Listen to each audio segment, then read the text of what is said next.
पुरुषं महान्तम् आदित्यवर्णं तमसः परस्तात् तमेव विदित्वा अतिमृत्युमेति नान्यः पन्था विद्यते यनाय अकामो धीरः अमृतस्वयंभू रसेन तृप्तो न कुतश्चनो न तमेव विद्वान् न विभाय मृत्यो आत्मानं धीरमजरं युवानम् आत्मानं धीरमजरं युवानम् यस्य कारुण्यलेशेन सर्वं सर्वत्र सिद्ध्यति संकल्पितं हृदाभीष्टं तं वन्दे जगदीश्वरं तं वन्दे परमेश्वरम्।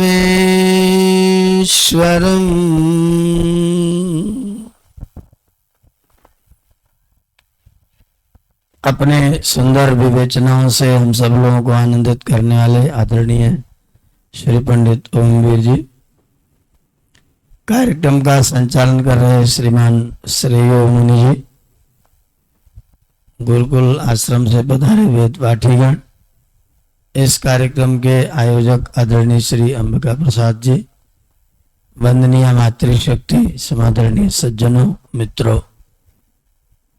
एक होती है नीति और एक होता है धर्म। अभी जो आप सुन रहे थे शुक्र जी की, वो नीति है, वो धर्म नहीं है।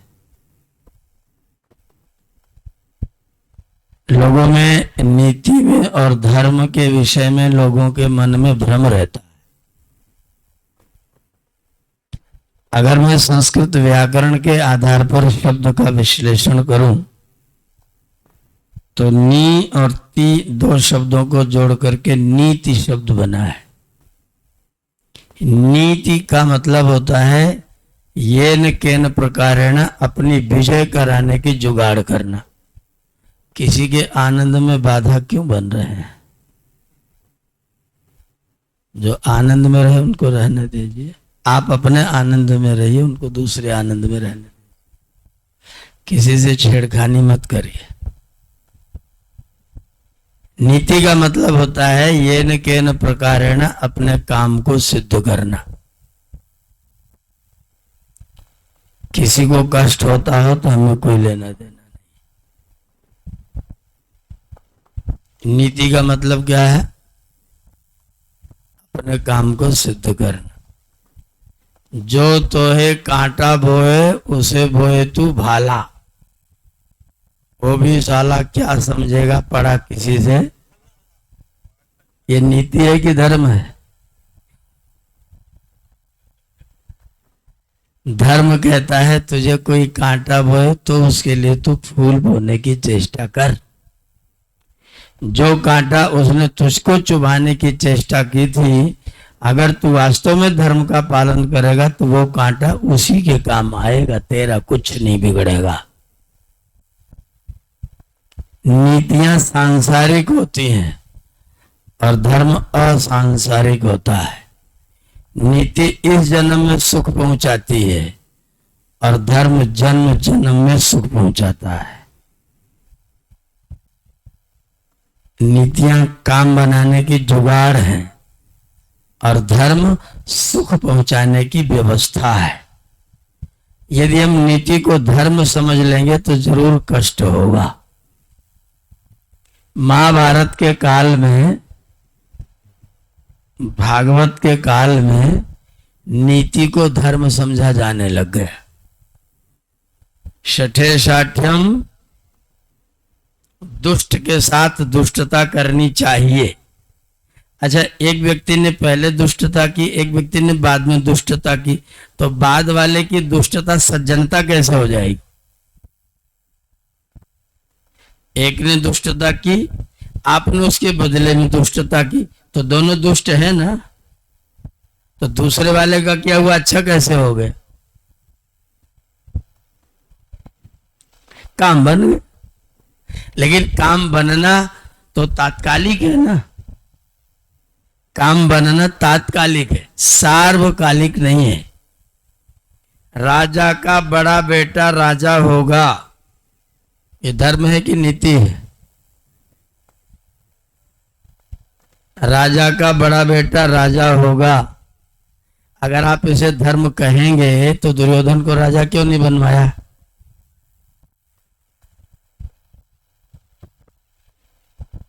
राजा का बड़ा बेटा राजा होगा, ये धर्म नहीं है। महाभारत के काल में लोगों ने कहा कि चुनौती को स्वीकार करना क्षत्रिय का धर्म है, चाहे वो युद्ध की हो चाहे वो जुए की हो। चुनौती को स्वीकार करना धर्म है, चाहे युद्ध हो चाहे जुआ हो। अगर आप इसे धर्म समझते हैं तो मैं आपको कहूंगा कि मास्टर साहब के छत के ऊपर वाली मंजिल चढ़ के कूद जाओ, मैं तुमको चुनौती देता हूं।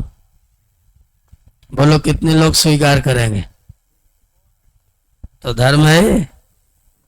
धर्म को कोई व्यक्ति अस्वीकार नहीं कर सकता, नीति को अस्वीकार किया जा सकता है।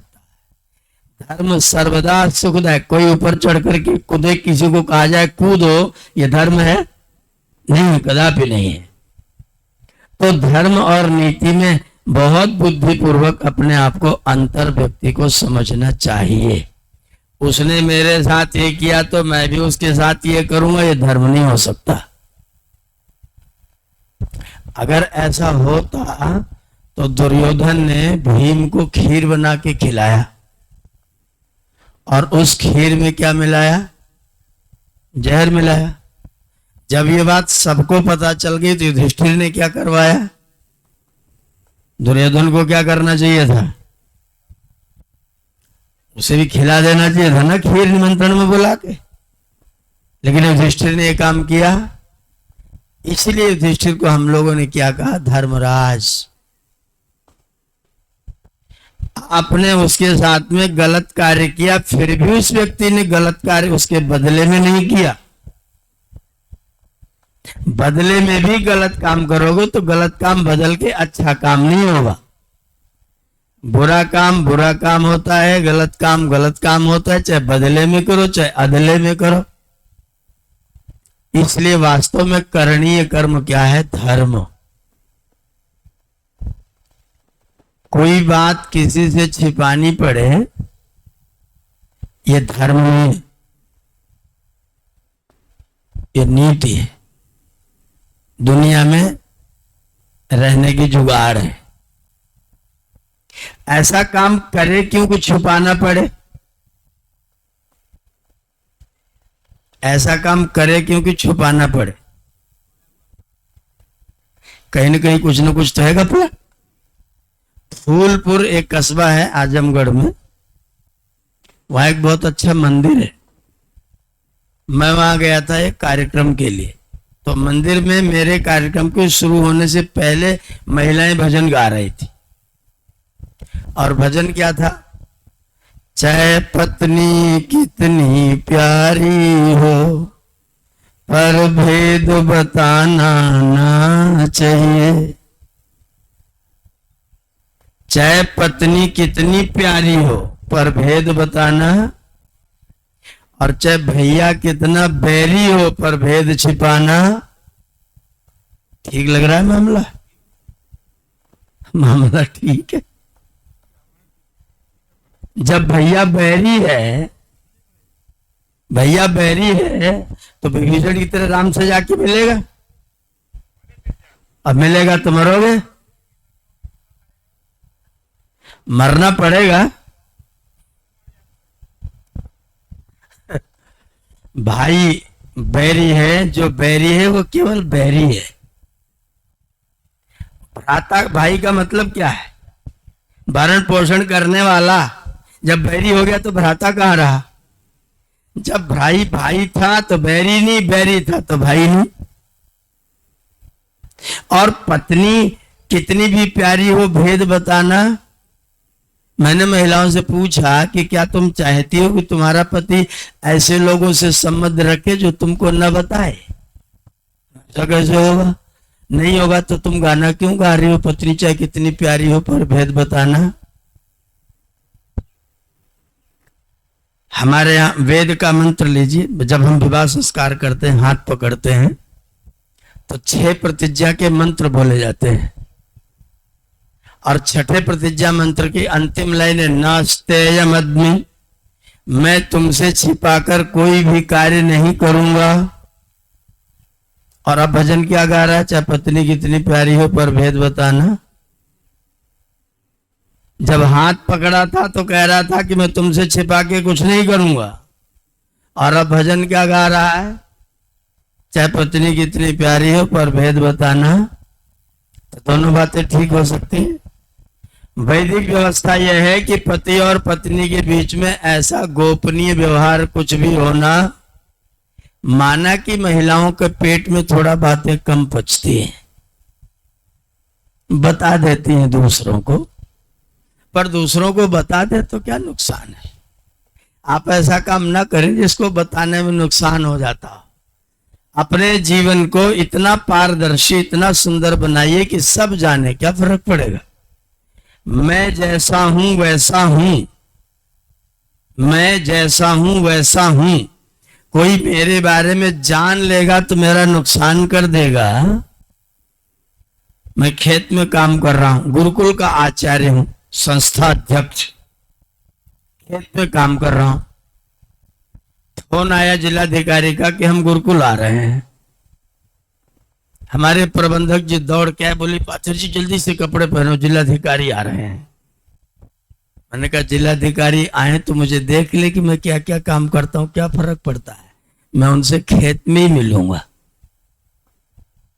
जिलाधिकारी आए, गाड़ी खड़ी की, बोले आचार्य जी कहाँ मिलेंगे? मैंने हाथ जोड़ा, मैंने कहा नमस्ते जी, मैं ही हूँ, बताइए। बोले आप आचार्य जी? मैंने कहा हाँ मैं आचार्य जी हूँ। तो बोले मैं सोच रहा था कि आचार्य जी होंगे तो कुर्ता धोती पहन के छड़ी लेके कुर्सी पर बैठे होंगे। बोले आप आचार्य शब्द का अर्थ जानते हैं?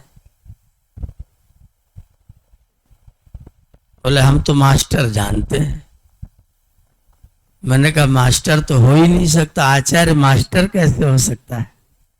मास्टर तो मासे मासे वेतनाएं टर टर करो थी, जो हर महीने वेतन के लिए टर टर करने पहुंच जाए मास्टर।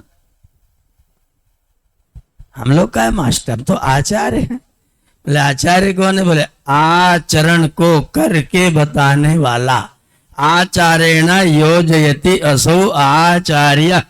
जो विद्यार्थी को आचरण करके आचरण से या माने जोड़ दे, उसका नाम क्या है? तो मैं करूंगा नहीं तो मेरे विद्यार्थियों को मैं क्या आचार्य बनूंगा? और जो कुर्ता धोती पहन के चुपचाप बैठा होगा वो स्टेच्यू होगा, मूर्ति होगा कि आचार्य होगा?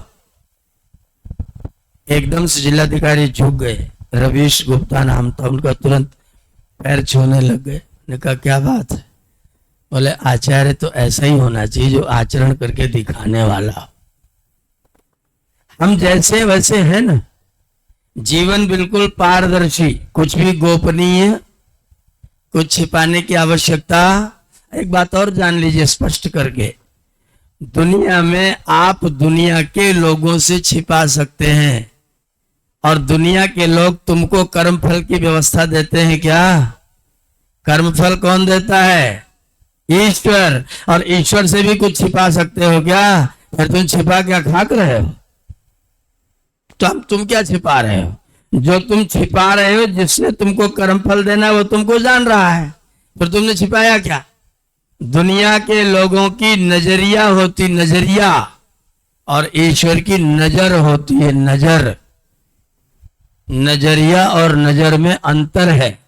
नजरिया बदलता है, नजर बदलती, ईश्वर की नजर होती है, दुनिया के लोगों का नजरिया होता है। मेरी आपके साथ में अमित्रता है, शत्रुता है, तो जो आपका मित्र होगा वो मेरा क्या होगा? मेरी आपकी शत्रुता है, तो जो आपका शत्रु होगा वो मेरा क्या होगा? मैंने उसका क्या बिगाड़ा है? मैंने उसका कुछ नहीं बिगाड़ा ना, उसकी मेरे शत्रुता क्यों है? क्योंकि उसके पास में नजर नहीं है, उसके पास में नजरिया है। मेरे मित्र का शत्रु है तो मेरा भी क्यों भाई? जो व्यक्ति तुम्हारे साथ शत्रुता उसका कोई कारण होगा। मेरा तुमसे कोई विवाद नहीं तो मेरा क्यों शत्रुता होगी? शत्रु से शत्रुता होगी। शत्रुता का व्यवहारेण जायन्ते मित्राणि रिपुस्तथा, मित्र और शत्रु किस आधार पर बनते हैं? व्यवहार से। तो मेरा व्यवहार आपके साथ गंदा होगा तो मेरी शत्रुता होगी, जिनके साथ है उनके साथ होगा, वो भी कारण होंगे। ये नीति है कि शत्रु का शत्रु शत्रु होता है। धर्म यह है कि जो जिसका शत्रु उसका शत्रु होता है, वही व्यक्ति दूसरे का मित्र भी हो सकता है। जो व्यक्ति चोरी करता है वो व्यक्ति अपनी पत्नी के लिए भी दुष्ट है क्या? अपनी पत्नी को तो कमा के खिला रहा है ना। चोरी करता है दूसरों के लिए चोर है, अपनी पत्नी के लिए तो बहुत बड़ा साव है। तो दूसरे के व्यवहार को देख करके मैं कैसे निर्णय करूंगा? शत्रु का शत्रु शत्रु होता है, ये राजनीति का सिद्धांत है। शत्रु का शत्रु मेरा भी शत्रु, ये राजनीति का सिद्धांत है। लेकिन धर्म का सिद्धांत ये नहीं है। दुर्योधन गए थे युधिष्ठिर को परेशान करने जंगल में, युधिष्ठिर को दुखी करने गए थे। बीच में गंधर्वों का एक तालाब पड़ता था, वहां स्त्रियां नहा रही थी और ये उच्छृंखल थे। इन्होंने स्त्रियों को देखा तो वहीं तालाब के किनारे बैठ करके गिट्टी मारना शुरू कर दिया। गंधर्वों को पता चला तो उन्हें पकड़ करके बांध लिया। दुर्योधन को बांध लिया तो जो गुप्तचर लोग लगे थे उन्होंने आकर के युधिष्ठिर को बताया कि ऐसा ऐसा गंधर्वों ने दुर्योधन को बांध लिया है। अब युधिष्ठिर को क्या करना चाहिए था? नीति के आधार पर, नीति के आधार पर तो अच्छा हुआ, और बांध के रखो नालायक को, फांसी की सजा दे दो उसको, मेरा शत्रु है वो। पर युधिष्ठिर ने क्या किया? भीम से बोले, भीम जल्दी से तैयार हो, अपनी गदा लो, जाके दुर्योधन को छुड़ाओ। भीम ने कहा पकड़ा गया तो मर जाने दो नालायक को, हमारे ऊपर कृपा करने आया था क्या? वन में आया था तुमको दुखी करने के लिए, उसे जाने दो। तुरंत युधिष्ठिर ने कहा भयम पंच शतम चते पर अन्य सा विवादे तु भयम पंच शतम चते। हमारी आपस में लड़ाई होगी तो हम 100 और 5 होंगे, पर दूसरों से लड़ाई होगी तो हम 105 होंगे। गंधर्वों ने हमारे भाई को पकड़ा, इसलिए तुम जाकर के 105 बन करके गंधर्वों को परास्त करो। दुर्योधन को दंड हम लोग बाद में दे लेंगे, पहले उनके शत्रु को जाकर के छुड़ाओ। ये धर्म कह रहा है। नीति क्या कह रही? मरने दो, अच्छा हुआ। धर्मराज युधिष्ठिर ने क्या किया? नहीं, दुर्योधन हमारा भाई है, भले हमारे साथ शत्रुता करता है, उसको हम देख लेंगे, उसके साथ आगे निर्णय करेंगे, लेकिन फिलहाल तो जाकर के उसको शत्रुओं के पंजे से मुक्त कराओ। तो मैं इसलिए आपको ये बात कह रहा हूं कि एक जीवन में नीतियां होती, एक जीवन में धर्म होते हैं। नीतियां सांसारिक व्यवहार के लिए, काम बनाने के लिए ठीक है, ठीक है, उनका भी कोई विरोध नहीं है। लेकिन धर्म के विरोध में अगर नीति खड़ी हो जाए और आपके सामने निर्णय करने का क्षण आए तो क्या करें? नीति पकड़े कि धर्म पकड़े? आपके पिताजी बुरा कर्म करते हैं, दुष्ट हैं। मेरे पिताजी दुष्ट हैं, मेरे पिताजी। नीति कहती कि दुष्ट का साथ नहीं देना चाहिए, और धर्म कहता है कि तुम्हारा पिता है इसलिए उसका आदर करना चाहिए। क्या करें बताइए? क्या करें? पिताजी के रास्ते पर मैं कदापि नहीं चलूंगा, क्योंकि पिताजी का व्यवहार ठीक किंतु अपने पिताजी के लिए रोटी, कपड़ा और मकान, ये 3 चीजों से और औषध सेवन करने से मैं अपने पिताजी को कभी भी वंचित नहीं रखूंगा। ये मेरा धर्म है। उनका अनुकरण करना मेरा धर्म नहीं है। अगर अनुकरण अनुकरणीय है तो करना धर्म है। शूर्पणखा आई जंगल में राम जी के पास और क्या बोली, तुम्हारे जैसा पुरुष और मेरी जैसी स्त्री इस संसार में और कोई है नहीं, और मैं भी कुमारी हूं, मेरे साथ विवाह कर लो। शादी वादी सब हो चुकी थी, उसकी बेईमान थी, झूठ बोल रही थी, झूठ बोल रही थी, विवाहित थी। और विवाहित स्त्री ने आके राम से कहा कि मैं कुमारी हूं, मेरे साथ तुम्हारा विवाह हो जाए। तो राम जी ने मुस्कुरा कहा, जैसी तुम कुमारी हो ना वैसी कुंवारा मेरा भाई है। जैसे तुम कुंवारी हो मतलब तुम्हारा पति तुम्हारे साथ नहीं है, तो मेरे भाई की पत्नी मेरे भाई के साथ नहीं है, तो कुंवारी की कुंवारी से मिल लो। अब लोग कहते हैं राम जी ने झूठ क्यों बोला। हमने कहा राम जी ने झूठ नहीं बोला, राम जी ने वहां पर नीति का पालन किया। अगर तुम विवाहिता होकर के अपने को कुंवारी बता रही हो तो मेरा भैया भी फिर तो कुंवारा है, उसकी भी पत्नी नहीं है, वहां चली जाओ। वहां जब पहुंची तो लक्ष्मण जी खड़े होकर के बोले, अम्मा नमस्ते, अम्मा नमस्ते। तुरंत वहां से लौट पड़ी राम के पास, बोले वो तो दूरिये से अम्मा अम्मा कह रहा है, उसके साथ मेरा विवाह कैसे होगा। बोले जाके उससे पूछो तो सही, अम्मा कैसे हुई तुम। शूर्पणखा आई, बोले हम तुम्हारी माता जी कैसे, आज तक कभी मिले तो है नहीं। बोले मेरे भैया बड़े भैया राम है और हमारे यहाँ बड़े भैया को पिताजी माना जाता है। तुम्हारा शरीर से विवाह भले ही नहीं हुआ लेकिन मन से तो तुमने राम के साथ अपना पति संबंध बना ही लिया, और तुमने जब मन से राम के साथ अपनी पत्नीपन को स्वीकार कर लिया तो मन से तुम मेरी अम्मा हो गई। मैंने तुमको अम्मा कह दिया। ये नीतियां हैं। अब धर्म क्या है। शूर्पणखा ने कहा कि तुम्हारे पिताजी ने भी तो 3 विवाह किए हैं, तुम्हारी पत्नी है तो क्या फर्क पड़ता है, तुम्हारी तो कुल की परंपरा है 3-3 विवाह करने की, तो क्या फर्क पड़ेगा, तुम भी दूसरा कर लो।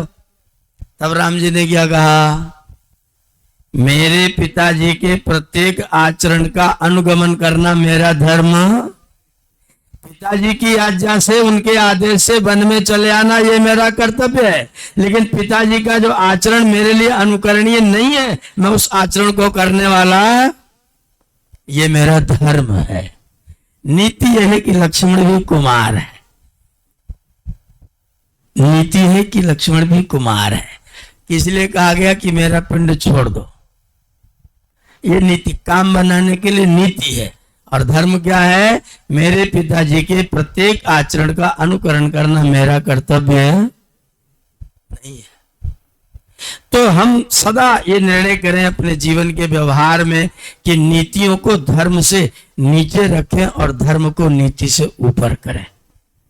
नीतियां तात्कालिक होती हैं लेकिन धर्म सार्वकालिक होता है। धर्म कभी साथ नहीं छोड़ता है। यक्ष ने दृष्टि से पूछा कि वो बताओ जो मरने के बाद भी साथ में रहता वो कौन है। जो मरने के साथ, मरने के समय साथ में रहता वो बताओ, और मरने के बाद भी जो साथ रहता है वो बताओ। तो बोले जो व्यक्ति मरने वाला है उसका धर्म तो है दान, उसका साथी कौन है, दान। और मरने के बाद भी जो साथी उसका नाम क्या है, बोले उसका नाम है धर्म, जो मरने के बाद भी साथी है। मरने वाले का धर्म दान और मर जाने वाले का धर्म क्या है, धर्म है उसका मित्र। वो धर्म मेरा उस जन्म के लिए मित्र है, इस जन्म के लिए मित्र है। इसलिए हमको अपने जीवन में धर्मों का पालन करना। एक घर में देवरानी है, जेठानी है। जेठानी पहले आई है, देवरानी बाद में आई है। जेठानी बड़ी है, देवरानी छोटी है। अच्छा, दोनों बहू बन के आई है, तो दोनों बहू बन के आई है तो नीति क्या कहती है, दोनों बराबर के पट्टीदार हैं। नीति कह रही कि दोनों बराबर के पट्टीदार हैं। और धर्म क्या कह रहा है, छोटे भाई की पत्नी छोटी और बड़े भाई की पत्नी, और छोटों को चाहिए कि वो बड़ों का आदर करें और बड़ों को चाहिए कि वो छोटों को प्यार करें। धर्म क्या कह रहा है? बड़े छोटे का स्नेह करें और छोटे बड़ों का आदर करें। और नीति क्या कह रही है कि दोनों बराबर बराबर हैं, दोनों का बराबर अधिकार है, न तुम बड़े न हम बड़े, दोनों आकर के एक दूसरे से भिड़ेंगे, न तुम्हारी हम मानेंगे न हमारी तुम मानो। तो परिवार कैसा चलेगा? नीतियां और धर्म जो है बार बार आपके आड़े आएंगे। एक लड़का बोलता है मेरे पिताजी ने 15 साल तक मेरा पालन पोषण किया, 15 साल के बाद मैं वजीफा से पढ़ने लग गया, पढ़ने के बाद मैं सरकारी नौकरी करने लग गया, अब मेरे बाल बच्चे हो गए, मैं काफी बड़ा हो गया। पिताजी 60 साल के होकर के रिटायर्ड हो गए, 60 साल के बाद से मैं पिताजी का पालन पोषण कर रहा हूं। अब पिताजी 75 साल के हो गए, पिताजी 75 के हो गए और 60 साल के रिटायर हुए थे। 15 साल से अपने पिताजी का पालन पोषण मैं कर रहा हूं और बचपन से 15 साल तक पिताजी ने मेरा पालन पोषण किया। उन्होंने मेरा 15 साल किया, मैंने उनका 15 साल किया, 15 बराबर 15। नीति ठीक है ना? गुणा भाग ठीक है, कोई गड़बड़ी तो नहीं है। अब वो लड़का मुझसे पूछता है कि अब अगर पिताजी और जिए और मैं उनका पालन पोषण करूं तो मेरा ऋण उनके ऊपर चढ़ेगा कि नहीं चढ़ेगा? अब बताइए नीति क्या कह रही है? भाई 15 = 15, उन्होंने 15 किया, तूने 15 किया, मामला तो बराबर हो गया। अब अगर तू करेगा तो तेरा चढ़ेगा, ये नीति कह रही है। और धर्म क्या कह रहा है? मैंने उस बच्चे से पूछा एक बात बताओ, जब तुम अपने माता पिता को मिले थे तो कैसे थे? समर्थ थे कि असमर्थ थे? बोला तब तो हम असमर्थ थे। मैंने कहा जब 15 साल का तुम्हारे पिताजी ने पाल के बड़ा किया तब तो हम समर्थ हुए कि असमर्थ हुए? बोले तब तो हम समर्थ हुए। मैंने कहा 60 साल के तुम्हारे पिताजी तुमको मिले, समर्थ थे कि असमर्थ थे? बोले समर्थ थे। मैंने कहा 75 साल के हो गए, समर्थ हुए कि असमर्थ हुए? बोले असमर्थ हो गए। मैंने कहा उन्होंने असमर्थ को समर्थ किया, तूने समर्थ को असमर्थ किया, बराबर कैसे हुआ? बराबर कैसे हुआ? 15 साल से 15 साल तो बराबर हो गया, लेकिन तूने असमर्थ को, तुझे उन्होंने असमर्थ को समर्थ किया और तूने समर्थ को असमर्थ किया, बराबरी कहां हुई? बराबरी कहां हुई? एक व्यक्ति ने आपकी खोपड़ी पर 3 किलो लोहा मारा, एक व्यक्ति ने आपकी खोपड़ी पर 3 किलो रुई मारी। एक ने 3 किलो लोहा खोपड़ी पर दे मारा, एक ने 3 किलो रुई खोपड़ी पर दे मारी। किसका ज्यादा हुआ? मामला 3 ही किलो है। वजन 3 ही किलो है, वजन 3 ही किलो है। खून किसके बहेगा? रुई वाले के। तो बराबर कैसे होगा? बराबरी देखो तो हर क्षेत्र में देखो, हर तरीके से देखो। वजन तो 3 किलो है, पर रुई का 3 किलो गट्ठर आपको नरम है, गुलगुला है, और लोहे का 3 किलो वो तो खोपड़ी में अंदर घुसेड़ देगा। और रुई क्या करेगी? तो बराबरी कैसे हुई?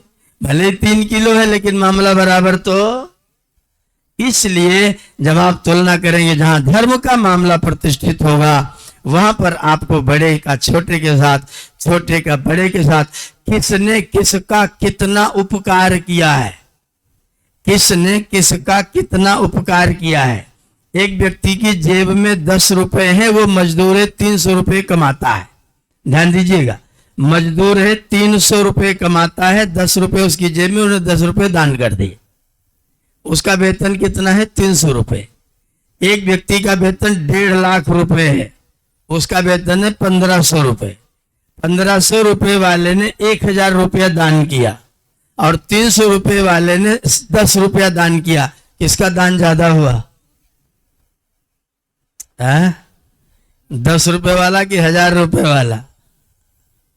10 रुपए वाले ने 300 रुपए में से 10% दान किया 10% दान किया, और 1,500 वाले ने 1,000 दान किया, तो क्या परसेंट दान किया? 75%। वो भी काट लिया, 66% ही दान किया। तो एक का दान 66% है और एक का दान 10% है। एक ने 1,500 में से 1,000 दिया है, दान देखने में तो 1,000 लग रहा है, लेकिन कमाने वाला 300 वाले ने 10 रुपया दिया। दान किसका होगा? कम मात्रा भले ही हो, लेकिन कमाई किसकी कितनी है, उसके आधार पर जब आप निर्णय करेंगे तो आपको धर्म पता चलेगा।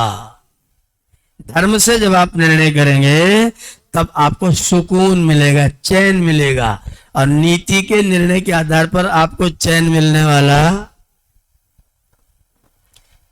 युधिष्ठिर ने द्रोणाचार्य जी को मारने के लिए बोल दिया अश्वत्थामा हता, अश्वत्थामा हता।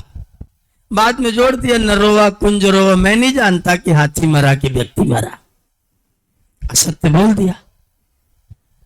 द्रोण मारे गए, द्रोण मारे गए, लेकिन जब सब कुछ हो गया और राजा बन गए युधिष्ठिर, तो गए भीष्म पितामह के पास। किसी ने कुरुक्षेत्र पढ़ा है? कुरुक्षेत्र रामधारी सिंह दिनकर का एक खंड काव्य है कुरुक्षेत्र। युधिष्ठिर जा करके रो रहे थे भीष्म पितामह के पैरों को पकड़ करके, पितामह मुझे बहुत ग्लानि हो रही है, मुझे सन्यास की दीक्षा चाहिए, मुझे सन्यासी होना है, मुझे जीते हैं। युधिष्ठिर की विजय हुई है और महाभारत जैसा संग्राम जीते हैं, लेकिन हृदय कचोट रहा है, हृदय चीत्कार कर रहा है। भीष्म पितामह से कह रहे हैं हमें सन्यास की दीक्षा चाहिए, मैं सन्यासी हो जाऊंगा। भीष्म पितामह का हाथ उठा और बोले अभी भी मैं तुमको मार सकता हूं। तुझे सन्यासी होना था तो 5 गांव मांगने के लिए क्यों भगवान को भेजा था? सन्यासी होना था ना। तो जब तू विराट राज में जब तेरा 13 साल पूरा हो गया था, तो तूने दूत क्यों भेजा था कि मेरा राज्य मुझको दे दो? उसी समय कहता मुझे सन्यासी बना दो, प्रेम से सन्यास ले लेता, चला जाता वन में। तब तो तुझे कम से कम 5 गांव चाहिए थे, तब तो तू शांति दूत भेज रहा था, 5 गांव चाहिए ही चाहिए। उसके बाद तूने 47 लाख लोगों की हत्या करवाने में सहयोग प्रदान किया, और अब तू कह रहा सन्यासी बनूंगा। अब जो तूने काम किया है उसका परिणाम तुझे भुगतना पड़ेगा, और राजा बन करके इन सारी विधवाओं के आंसू तुझको अपने हाथ से पोंछने पड़ेंगे। ये तेरी नैतिकता है, तेरी मॉरलिटी है, ये तुझे करना ही पड़ेगा। अब तुझे सन्यास नहीं मिलेगा, अब तो तुझे राजा ही बनना पड़ेगा। सन्यासी होना था तो युद्ध करने की आवश्यकता। जीता है युधिष्ठिर, लेकिन अंदर ग्लानि है। क्यों? क्योंकि धर्म बीच में से छूट गया, धर्म बीच में से छूट गया, नीतियां बीच में आकर के घुस गई। नीति के आधार पर विजय प्राप्त हुई, धर्म बीच में से रहित हो गया। जिसको पाया अलग किनारे कराने के लिए भीष्म पितामह से रास्ता पूछा गया, द्रोणाचार्य को अलग किया गया, कर्ण को अलग करने के लिए निहत्थे पर भी तीर चलवाया गया, और वहां पर तर्क दिया गया कि जब अभिमन्यु भी तो निहत्था था जब तुमने चलाया था। जैसे कहते अपनी लोकसभा राज्यसभा में बहस होती है ना, तुमने ऐसा किया, जब तुम प्रधानमंत्री तब तुमने भी तो ऐसा ही किया था। अरे भले आदमी, अब तू कर रहा है तो गलती कर रहा है, तो तब तुमने किया तब गलती करी, दोनों ही गलत हो ना। उसने गलत किया तो तेरा करना सही कैसे हो गया? जब वो गलत था तो तू भी गलत है। स्वीकार करो कि मैं गलती कर रहा हूं, और गलती का समाधान बताओ। उसका समाधान क्या है? वो कहते तो तुमने भी तो ऐसे ही किया था। तर्क क्या देगा? तुमने भी ऐसे किया था। जब वहां हुए थे तो नेहरू जी ने क्या किया था? अरे नेहरू जी ने किया तो गलती की, अब तुम क्या कर रहे हो? तुम सही कर रहे हो क्या? अब सही कर लो। जिसने गलती की उसकी गलती को देख करके अब तुम गलती करोगे तो ये वाली सही कैसे होगी? गलती तो दोनों गलती होगी। इसलिए हम मनुष्य हैं और हमें विचार करना है कि धर्म किसमें है। अगर धर्म आपके साथ रहेगा तो धन कम रहे, विजय ना हो, मान न रहे, अपमान न रहे, लेकिन आपके जीवन में चैन होगा, सुकून होगा, शांति होगी, आनंद होगा। राजा रंतिदेव की कथा इसमें है भागवत में। रंतिदेव महाराज थे, राज्य में अकाल पड़ा, सारे राज्य की सारी सामग्री जनता में बांट दिया। इतना पूरा का पूरा कोष जनता के लिए खोल दिया, ले जाओ अपनी अपनी सहायता सब लोग कर लो। राजा निष्कोष हो गए, कोष से रहित हो गए। पत्नी, पुत्र वधु, पुत्र सब, अब क्या करें हम लोग? बोले जो जनता कर रही है वो तुम भी करो। बोले जनता क्या कर रही है? बोले जनता अपने भोजन की जुगाड़ कर रही है, तुम भी भोजन की जुगाड़ करो। कैसे करें? निकलो खेतों में, कहीं गिरा पड़ा होगा, बीनेंगे, खाएंगे। भीख मांगने के लिए तो कुछ नहीं है। चारों प्राणी खेतों में जहां गेहूं कटे थे, लोगों ने फसल काट ली थी, वहां से दाना दाना बीन करके महीने भर में एक शेर मात्र उन्होंने जौ या गेहूं चावल जो मिला सब अनाज सटर्रा मिला के बटोर पाया। बटोर करके उसको पीस करके सत्तू बनाया। और जब खाने के लिए बैठे वो लोग, जब लोग खाने के लिए बैठे तो एक पंडित जी आ गए, बोले महाराज बहुत तेज भूख लगी है। राजा रंतिदेव ने कहा बड़ी कृपा की तुमने, अगर मैं अकेला खा लेता तो पाप हो जाता। अतिथि को बिना खिलाए खाना गृहस्थी का कर्तव्य नहीं है, इसलिए मैं आपको भोजन दूंगा, आप मेरा वाला हिस्सा खा लीजिए। पंडित जी ने मेरा वाला हिस्सा खा लिया। तब तक 3 हिस्से रखे हुए हैं।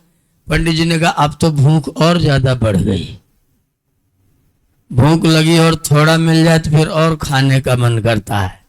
तो महारानी ने कहा कि पति का अकेला दान किसी काम का नहीं होता, जब तक पत्नी का भी दान साथ में न लगे, तो आप मेरा वाला हिस्सा ले लीजिए, शायद आपकी पूर्ति हो जाए।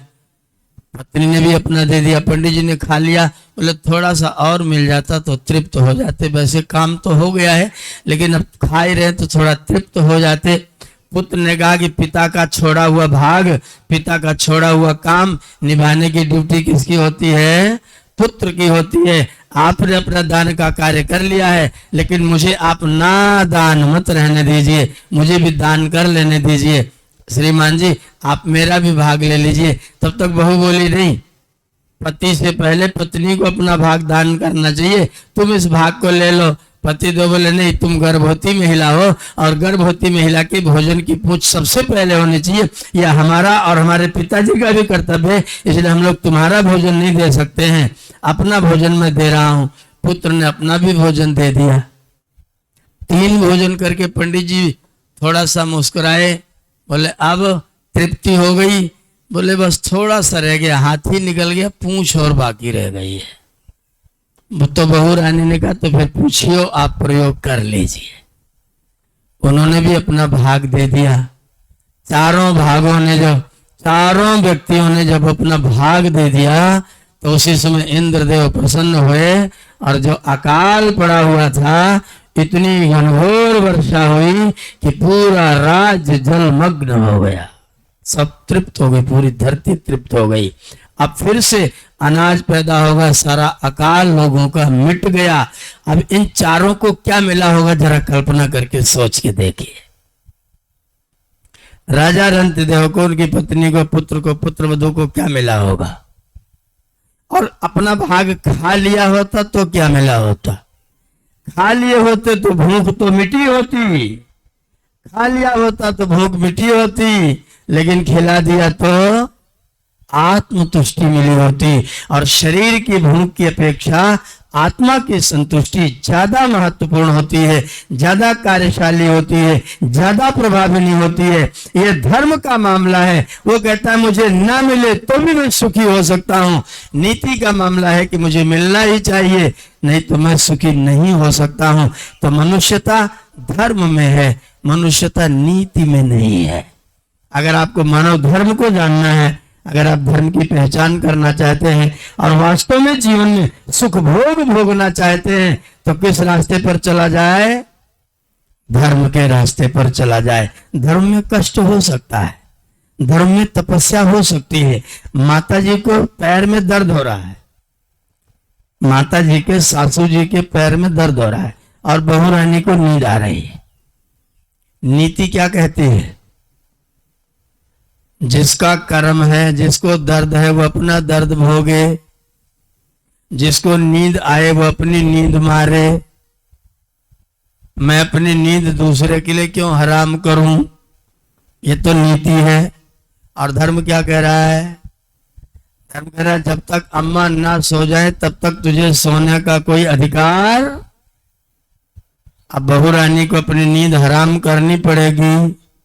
माता जी के पैर में तेल लगा के मालिश करके या फिर कोई दवा रखी हो तो दवा दे करके माता जी के दर्द में आराम करवाना पड़ेगा। अगर वो बहू रानी अपने माता जी की पैर में मालिश करके दवा खिला के उनको सुला के सोती है तो उसको क्या मिलेगा? आत्मतुष्टि मिलेगी।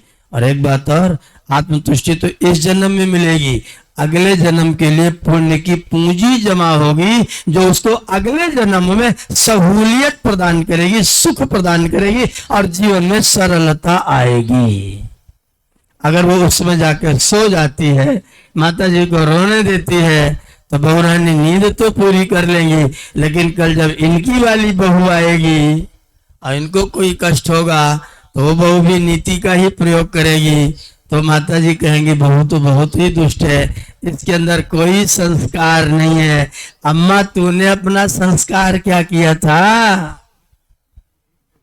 माता जी तुम्हारे संस्कार का क्या हो रहा था?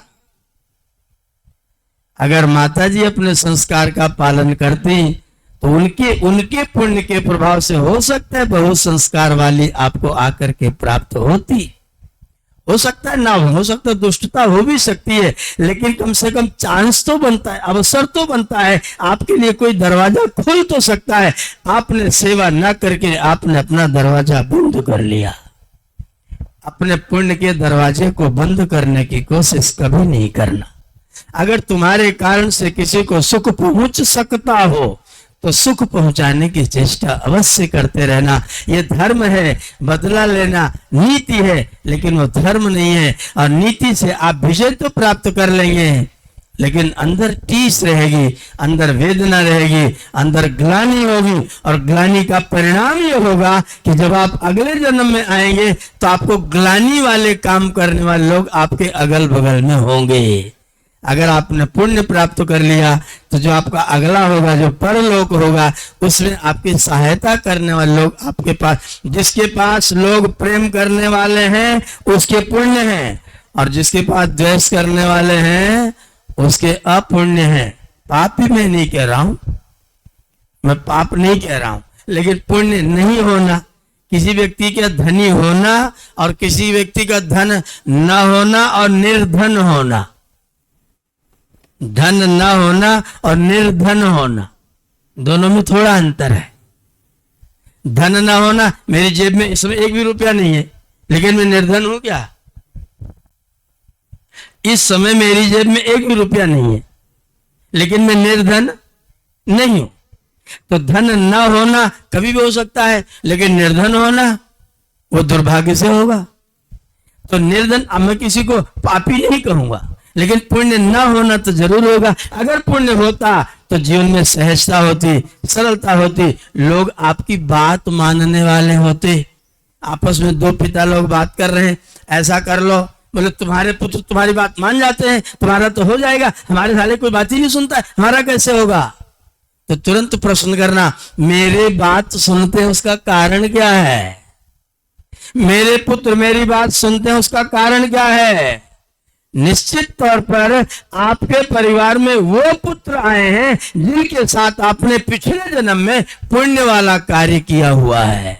वही पुत्र आपकी बात को यहां स्वीकार कर रहे हैं। अगर उनके साथ पुण्य वाला कार्य न हुआ होता तो जो पुत्र आपके आते अपुण्य वाले, पिताजी पानी अपने हाथ से ले लो, तुम्हारा हाथ कट नहीं गया है, उठ के ले सकते हो। और सुनो, काम करते रहोगे तो शरीर स्वस्थ रहेगा, बैठ जाओगे तो बैठक ले लोगे। जो व्यक्ति बैठ जाता है ना, वो किसी काम का नहीं बचता है। अपना काम प्रत्येक व्यक्ति को करते रहना।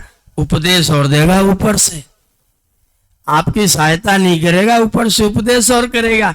अपना काम अपने हाथ से करना स्वतंत्रता है। पढ़ा लिखा है, पढ़ा कहता है स्व माने अपना, तंत्र माने शासन। अपने शरीर पर अपना शासन करने से आप स्वतंत्र होंगे। इसलिए अपना काम अपने आप किया करो। मैं तुम्हारी धोती धोने वाला, बड़ा बुद्धिमान है ये, लेकिन वास्तव में तो महामूर्ख है। धर्म के दृष्टिकोण से अपने पिता की सेवा ना करने वाला महामूर्ख है। महामूर्ख पिताजी का कुछ नहीं बिगाड़ रहा है, अपना पूरा सत्यानाश कर रहा है। अपना पूरा सत्यानाश कर रहा है। पिताजी का कुछ नहीं बिगड़ेगा। पिताजी तो अपना काम करेंगे, अच्छी बात है, पिताजी अपना काम कर लेंगे। और एक बात मैं तो और मानता हूं, अगर पुत्र लोग पिताजी के साथ दुर्व्यवहार करें तो अच्छा है। कल मैं रात को कथा सुना रहा था, माता जी को सांप काट लिया तो नारद बोले अच्छा हुआ। क्यों? क्योंकि माता जी जिंदा रहती तो मुझको सन्यास के मार्ग पर जाने न देती। तो अगर पुत्र लोग बहुत सेवा करेंगे तो आप वानप्रस्थी कैसे होंगे? सन्यासी के तो पुत्रों में मजा आएगा ना। तो मजा आएगा तो फिर वानप्रस्थ सन्यास का क्या होगा? इसलिए पुत्र लोग ना करें तो कम से कम वानप्रस्थ होकर के अपना मार्ग तो नारद वाला होगा, वो कल्याण वाला मार्ग होगा। लेकिन पुत्र ना करेगा तो नुकसान पुत्र का बहुत बड़ा होगा, क्योंकि उसने अपने लिए गड्ढा खोद लिया, आगे के लिए उसने अपना गड्ढा खोद लिया। इसलिए मेरा निवेदन है, धर्म की बात को स्वीकार करके जितना संभव हो सके दूसरे को सुखी करने की चेष्टा प्रत्येक व्यक्ति को, तन हो तो तन से, धन हो तो धन से, और तन और धन दोनों ही ना हो तो कम से कम मन से ही दूसरे का हित जरूर सोचते रहना। क्योंकि मन से सोचे हुए के भी संस्कार आपके चित्त के ऊपर जा करके पड़ते हैं। इसलिए किसी का बुरा न सोचो, सोचो तो अच्छा सोचो, और कर सको तो अच्छा करो, करो तो अच्छा करो। किसी को भी ये कोशिश करो कि मैं किसको कितना सुखी कर सकता हूं और मैं किसको कितना संतुष्ट कर सकता हूं। अगर आप थोड़े से विनम्र होकर के झुक जाएंगे ना, तो लोग सोचेंगे कि ये तो कायर है, डरपोक है। लेकिन वास्तव में आप कायर डरपोक नहीं हैं, आप विनम्र हैं। और आपने अपने लिए, अपने जीवन के लिए कुछ सरल लोग, कुछ सहज लोग अपने अगल बगल में पैदा करने का बीज बना लिया है, जो परमात्मा आपके अगल बगल में सरल लोगों को पैदा करेंगे और आपका जीवन सहज और सुखद होगा। पड़ोसी क्यों झगड़ा कर रहा है हमसे? पड़ोसी क्यों झगड़ा कर रहा है? हमने देखा हमारे बाजार में एक सज्जन से सवेरे सवेरे घूमने निकला, झाड़ू लगा रहे हैं, और झाड़ू लगा के जब बाहर निकले तो पड़ोसी की तरफ को 4 झाड़ू मारा और सारा कूड़ा पड़ोसी के सामने करके फट से अंदर भाग गए, घुस करके दरवाजा बंद कर लिया। मैं आश्चर्यचकित खड़ा होकर देखता रह गया, भला आदमी इसी कूड़े को 1 मिनट और लगा के भर लिया होता, सामने कूड़ादान रखा हुआ नगर पालिका का, वहां डालाया होता। इसने वो काम नहीं किया। मैं बड़ा बेचैन हुआ, मैंने कहा इसने ऐसा क्यों कर दिया। तब तक पड़ोसी झाड़ू लगाते हुए बाहर निकले, उनने उसी कोड़े को इसके सामने कर दिया, वो भी अंदर घुस गए। अब जिसने पहले झाड़ू लगाई थी उसकी झाड़ू क्या लगी? उसकी मेहनत बेकार गई कि नहीं गई? जितना झाड़ा था उतना ही कूड़ा उसके घर में आकर के पड़ गया। तो उसके जो झाड़ू लगाने में जो उसने टाइम लगाया था, उस टाइम का क्या हुआ? तुमने पड़ोसी का बिगाड़ा, पड़ोसी ने तुम्हारा बिगाड़ा, दोनों ने बिगाड़ा ना। कदाचित बनाते तो शायद एक का तो बना रहता, और दूसरा वाला पड़ोसी अगर दोनों का कूड़ा फेंक लिया होता तो इसकी तो आगे की बन जाती। हम क्या सोचते हैं, अगर हम ऐसा कर लेते तो वो बहुत नालायक है, रोज मेरे घर में कूड़ा डाल के जाएगा। कूड़ा डाल के जाएगा तो आपका नुकसान करेगा, आपको सेवा करने का मौका मिलेगा तो परिणाम आपके लिए सुखदायक होगा। सेवा धर्म परम गहन योगिनाम अप्यगम्य। बड़े से बड़े योगी से भी ज्यादा बड़ा योग किसी की सेवा करके उसको संतुष्ट करना है। माताओं बहनों, जितना हम सेवा करके दूसरे को संतुष्ट कर लेते हैं उतना हमारा ज्यादा बड़ा योग होता है। हम लोग भगवान की कथा सुन रहे हैं। महाभारत में जब काम बंट रहा था ना, तो लोगों ने कहा राजसूय की अग्र पूजा कौन प्राप्त करेगा? बोले कृष्ण प्राप्त करेंगे। बोले विद्वानों की पत्तल कौन उठाएगा? कृष्ण तुरंत खड़े हो गए, बोले कृष्ण उठाएगा। पत्तल कौन उठाएगा? हम उठाएंगे। आने वाले अतिथियों का पैर कौन धुलाएगा? हम धुलाएंगे। पानी हम लेके आएंगे, पैर हम धुलाएंगे, पत्तल हम उठाएंगे। ये सेवा का काम हमको सौंप दो। कृष्ण भगवान छोटे हैं कि बड़े हैं? आप ज्यादा बड़े हैं कि कृष्ण भगवान ज्यादा बड़े हैं? वो तो छोटा बन करके सेवा करने को तत्पर है और आप राजा बाबू कुर्सी में से उठ नहीं रहे। कौन बड़ा? व्यक्ति के ध्यान दीजिए, जिस व्यक्ति के जिस कृत्य से जितना ज्यादा लोगों को सुख होता है उतना ही वो व्यक्ति बड़ा होता है। जिसके कार्यों से जितने ज्यादा लोगों को सुख होता है वह व्यक्ति उतना ही बड़ा होता है, और जिसके कार्यों से जितने लोगों को कष्ट होता है वो व्यक्ति उतना ही ज्यादा तुच्छ होता है। चाहे कितने बड़े पद पर हो, चाहे जितनी बड़ी कुर्सी तोड़ रहा हो, लेकिन वास्तव में वो तुच्छ है, वास्तव में वो बड़ा व्यक्ति नहीं है। बड़ा व्यक्ति वो है जिसके कारण से दूसरों को सुख पहुंचता है, दूसरों के जीवन में सरलता और सहजता आती है। तो हम धर्म का पालन करते हुए बड़े व्यक्ति बने, अपना काम बनाने के लिए नीतियों को आवश्यकता आती है, आवश्यक पड़ने पर कहीं किसी रूप में प्रयोग करें। अगर वहां भी धर्म का पालन हो सकता हो तो धर्म को ही गले लगाएं। मैं धर्म का पक्षधर हूं, नीतियों का पक्ष में नहीं लेता। मैं धर्म का पक्ष लेता हूं और मैं चाहता हूं कि हम लोग धर्म का पालन करते हुए अपने जीवन को सुंदर और पवित्र बनाने की चेष्टा करें। जिसके जीवन में जितना धर्म है, यतो धर्मः ततो जयः, जहां पर धर्म है वहीं पर विजय है। तो आपकी विजय तब हो वो धर्म के द्वारा हो, वास्तविक विजय वही होती है। हम संसार में विजयी हों और संसार को सुखी करने का प्रयत्न करें। आपने मेरी बात को ध्यानपूर्वक सुना, आपका बहुत बहुत धन्यवाद करते हुए मैं अपनी वाणी को इस समय के लिए विरमित करता हूं। ओम शम।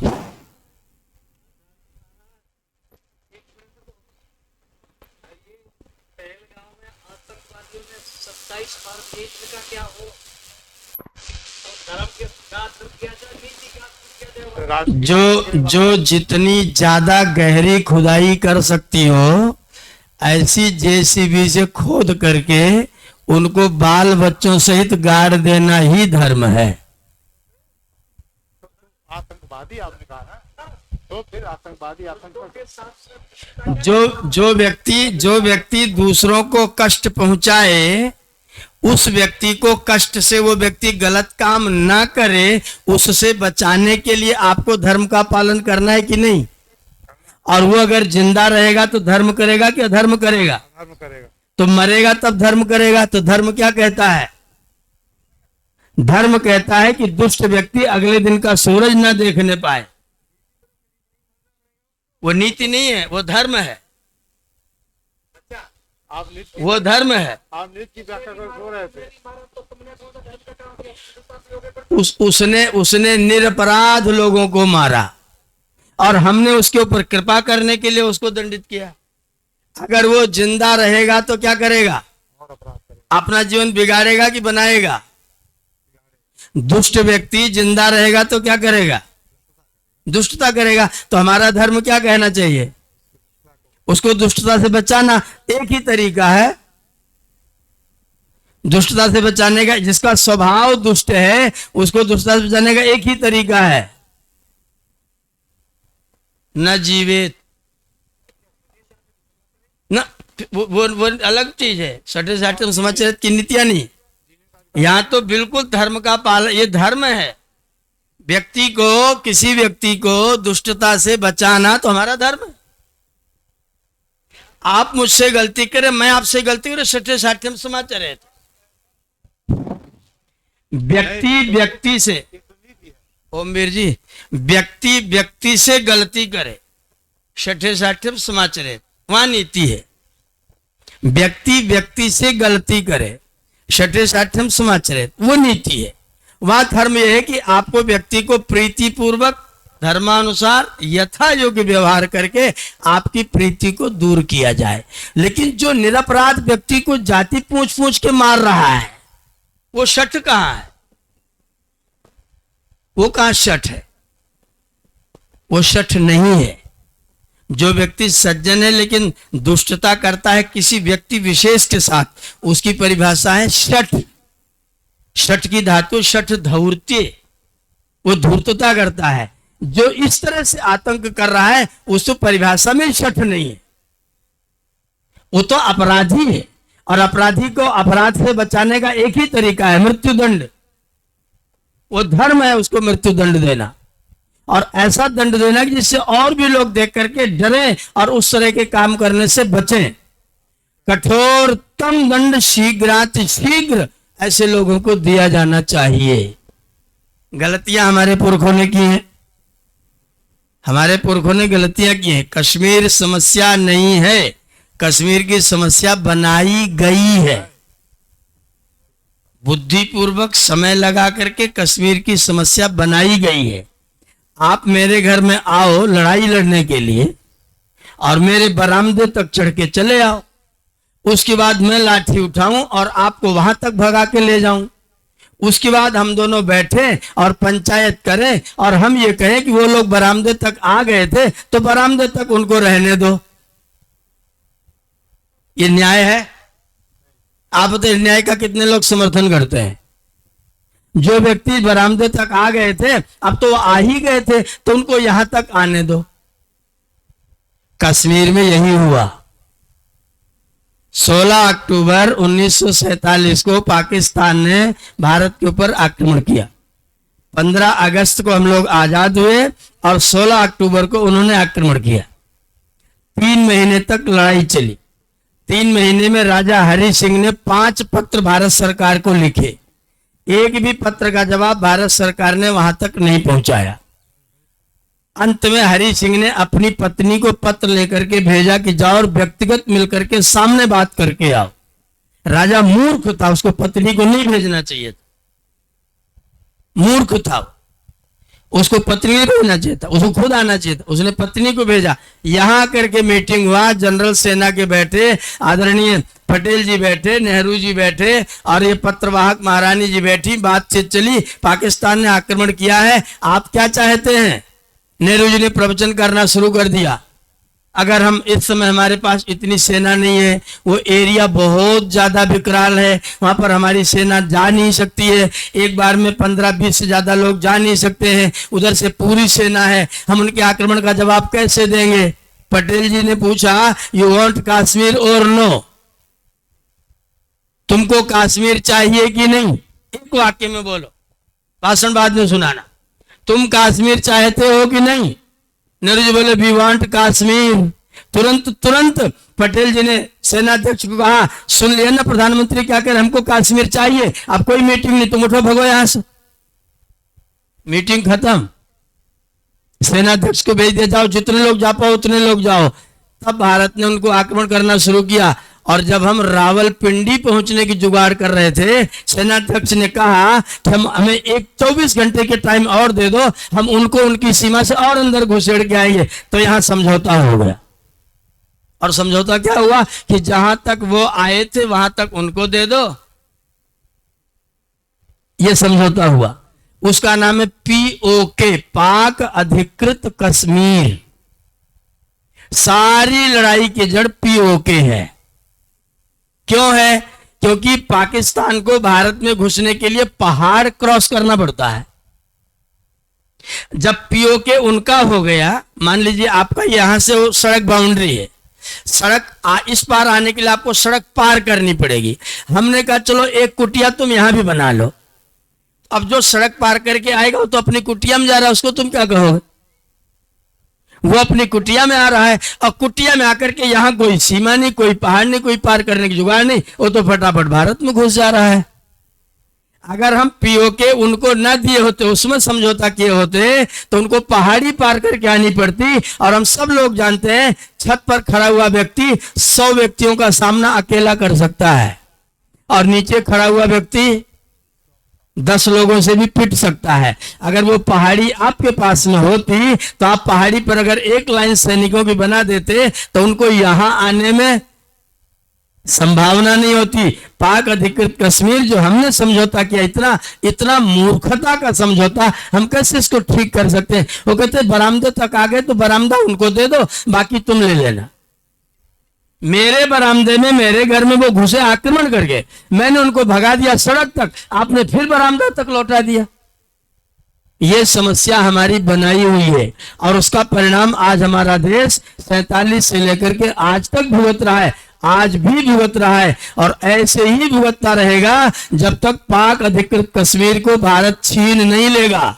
इसलिए मैं तो भारत सरकार से निवेदन करता हूं कि आज तुरंत आक्रमण किया जाए और पाक अधिकृत कश्मीर को तुरंत कब्जे में लिया जाए। जब तक पीओके रहेगा तब तक कश्मीर समस्या का दुनिया की कोई ताकत समाधान नहीं कर सकती।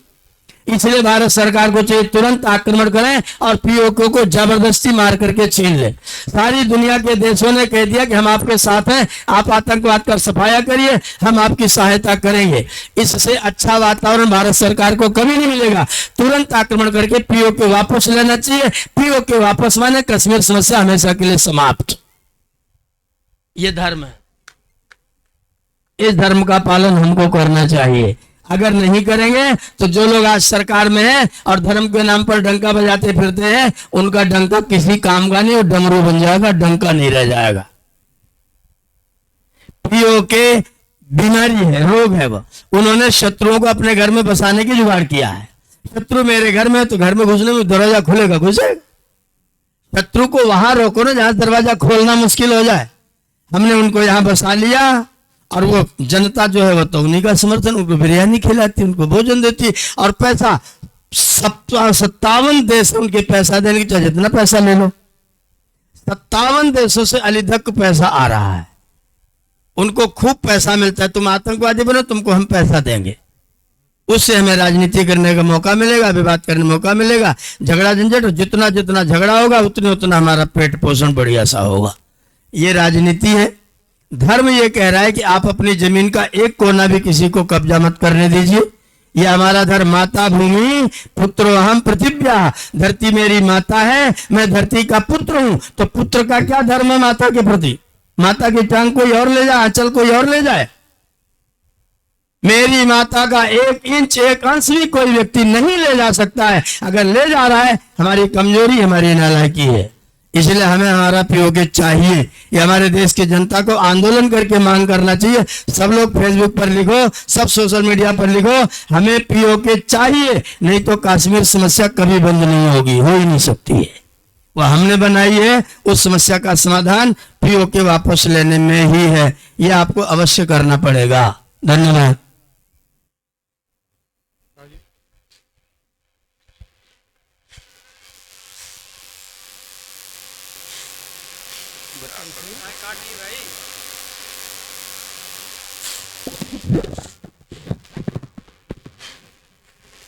क्या करते हो?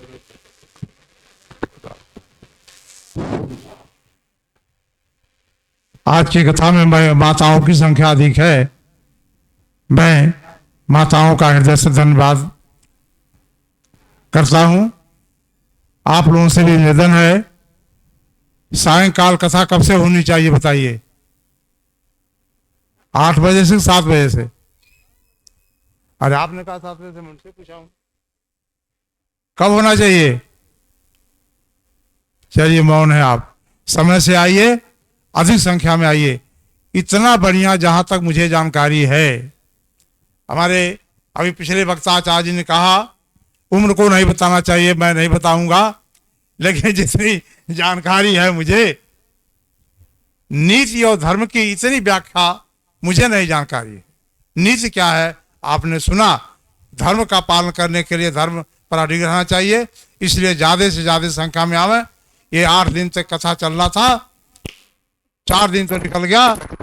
हम लोग रविवार, सोमवार, मंगल, बुध 4 दिन बचा है। इसलिए अपने समय को सही दिशा में लगावे। मैं कार्यक्रम को समाप्त करने से पहले आचार्य जी से निवेदन करता हूं कि शांति पाठ के साथ प्रातःकालीन सभा के घोषणा करें। आचार्य जी।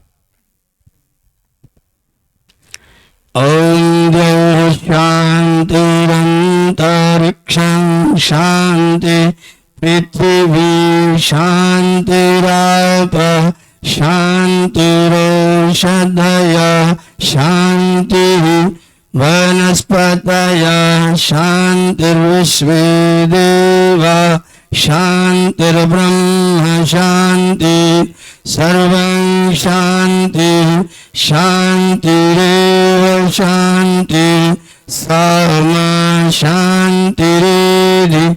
ओम शान्ति शान्ति शान्ति। जबले सो अभय। धर्म की जय।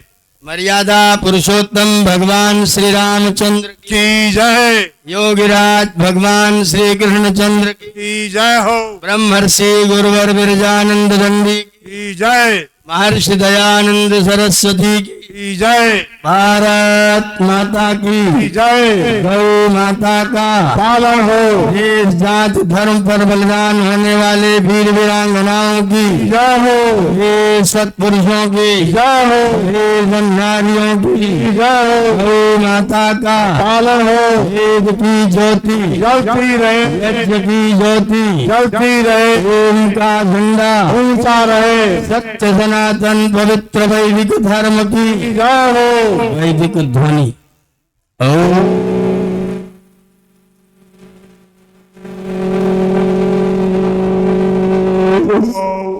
वैदिक अभिवादन सभी को सादर नमस्ते।